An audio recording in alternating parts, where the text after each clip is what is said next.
نن چې موږ هم تاسو ټولو ته معلومه ده چې د محمد فاروق شهید چې کوم دریم تلین موږ په کوم حالاتو کې نن موږ دلته خپلې علاقې سره او د دې خپلې علاقې سره د مینې محبت د دې خاورې سره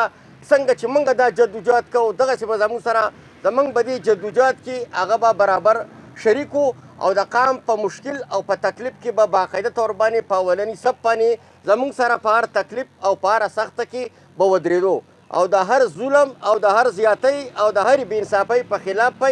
باقاعده طور باندې زموږ سره په پاڅون کې ملګرتیا کوله. نو په دغه وجه باندې موږ دا برسي چې کومه ده دا کم تلین چې کوم دی دریم تلین چې کوم دی دا به موږ باقاعده طور باندې چې موږ جمدي وو بیا زموږ نه بعد زموږ چې کوم نور الوادونه دي دا سلسله به باقاعده طور باندې موږ برقرار ساتو. دغسې زموږ یو بل ورو چې شاه زرین نوم یې و چې د هغه هم زموږ د دې قام سره تعلق ساتو او د بیریکوټ د دغه علاقې اوسېدونکی و چې هغه هم د دې قام دپاره د دې غریب ولس دپاره د دې بېبسه قام دپاره خپل ځان د قام د مشکلاتو او تکلیفاتو دپاره وقف کړی هغه هم د دې جدوجهد او په دې لاره کې شهید شوی موږ کم از کم چې د سیاسي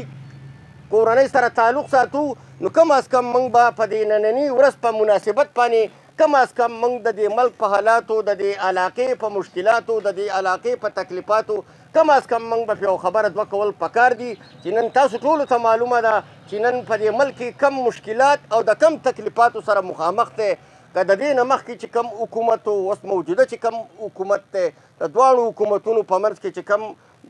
د یو بل سره کم چق پلش روان دی د یو بل په منځ کې کومه معذاره رایي روانه ده د هغې په نتیجه کې نن زموږ د عمل چې کم دی نن شاته طرف ته روان دی نن معاشي قادسالي غوندې را روانه ده. تاسو ولیدل چې په ملک کې د اوبو بحرانونه را روان دي د بجلۍ بدترین صورتحال په موږ باندې مسلط دی په دې ملک کې چې کومه بدامني ده دا کومه چوربازاري ده دا کومه غونډهګردي ده تاسو دا ټول صورتحال مجموعي چې راوالی بیا بل طرف ته چې تاسو وګورئ د دې د ډالر په دې نرخ کې چې دا کمه اضافه ده خو د دې نه دا معلومیږي چې زموږ د دې ملک خلاف یو سازش روان دی او هغه په جهاني طور باندې روان دی او د دې پاکستان خلاف او بیا زموږ د دې قام په خلاف باندې دا سازشونه روان دي. نو عزتمندو مشرانو موږ چې دې ته په غټ نظر باندې وګورو نن بعضې قوتونه دا خبره کوي چې په دې ملک کې فوري طور باندې انتخابات پکار دي خو زما دا تجویز دی زما دا سوچ او دا فکر دی چې په دې موجوده حالاتو کې د انتخاباتو هېڅ ضرورت نشته ځکه چې په دې ملک ډېر زیات بحران دی ډېر زیات د مشکلاتو او د ډېر د تکلیفاتو سره مخامخ دی. کم از کم په دې ملک کې کم از کم موږ له پکار دا دي د سیاسي کارکون په حیثیت باندې سیاستدانانو له پکار دي چې په دې ملک کې بهترین اصلاحات وکړي که هغه انتخابي اصلاحات وي کم از کم په دې ملک کې مردم شماري پکار ده کم از کم په دې حلقو کې اضافه کول پکار دي چې د حلقې تاسو ټولو ته معلومه ده چې زموږ سواد چې کوم دی د 2017 د مردم شمارۍ په بنیاد باندې 23 لکه آبادي موږ ته ښویلی کېږي خو که موږ په دې 21مه صدۍ کې او په دې 2020 کې چې ورته موږ وګورو نو زموږ د سواد آبادي چې کومه ده تقریبا هغه 33 34 35 آبادۍ ته رسېدلې ده. بیا زموږ دا تحصیل بابوزو چې دی دا هم د لکاو سره د آبادۍ سره اضافه پکې شوې ده. نو کم از کم په را روان انتخاباتو کې کم از کم اصلاحات پکار دي د اصلاحاتو معنا مقصد دا دی چې کم از کم په دې کې حلقې پکې برابر شي مردم شماریانې پکې وشي نورې چې کومې حلقې دي چې هغه د یو بل سره اټیچ شي چې د قام ته او اضافه پکې وشي نو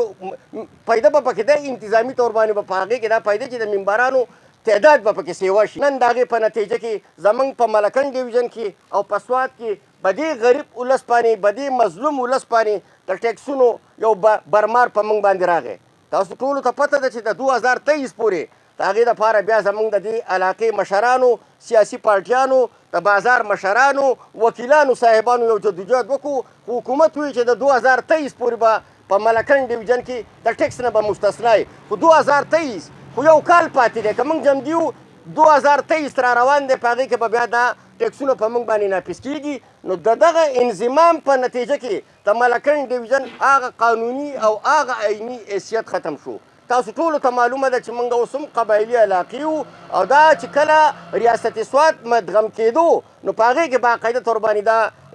ویلی شوي چې دا ملکن ډیویژن چې دا د ټیکسونو نه مستثنا دی خو د بدقسمتۍ نه چې دغه انضمام وشو نو زموږ 246 247 ارټیکل پکې ختم شو. نو موږ د دې نننۍ تلین په وساطت سره موږ دا خبره کوو چې کم از کم په دې خبره باندې کم از کم نظرثاني پکار ده او دا د سوات خلک چې کم دی نن د بجلی بل چې ته راوالي نو په هغې کې هم ټکس دی که د ګیس بل راوالي نو په هغې کې هم ټکس دی که تاسو دلته نن دا نان کسټم پیډ ګاډي چې ورته ویلی کېږي دا کابلي ګاډي چې ورته ویلی کېږي نن چې دا دلته نن زموږ د هر یو ورور سره دی د هر یو ورور سره دی او په ډېرو کمو پیسو باندې میلاویږي دا به بیا موږ ته دا سهولتونه به نه نو دا یو سپیشل مهرباني زموږ سره شوې وه د دې دپاره موږ هم دغه جدوجهد کوو چې کم از کم ملکنډ ډویژن چې دی موږ هېڅ قسمه ټیکسونو ته تیار نه یو د سوات خلک دی غریب خلک دی دهشتګردۍ والی خلک دی طالبایزیشن به دې کې شوی دی سیلابونو والی دی قدرتو افتونه دلته کې راغلي دي د هغې په نتیجه کې موږ ته مشکلات تکلیفات راغلي دي او زموږ د سوات د خلکو سره هېڅ قسمه سهولتونه نه دي کړي او تاسو ټولو ته معلومه وه چې د حکمرانانو به دا خبره کوله چې د سوات خلکو د پاکستان د استحکام دپاره او د پاکستان د سلامیت دپاره قرباني وکړه 25 لکه خلک د دنیا په تاریخ کې د سوات نه په دهشتګردۍ کې جلا وطن شوی نه و د هغې دا نتیجه نه وه چې په ملکنډ ډویژن کې په سوات کې په موږ سره به ظلم کېږي زموږ سره به زیاتۍ کېږي د ټیکسونو په شکل کې نو عزتمندو مشرانو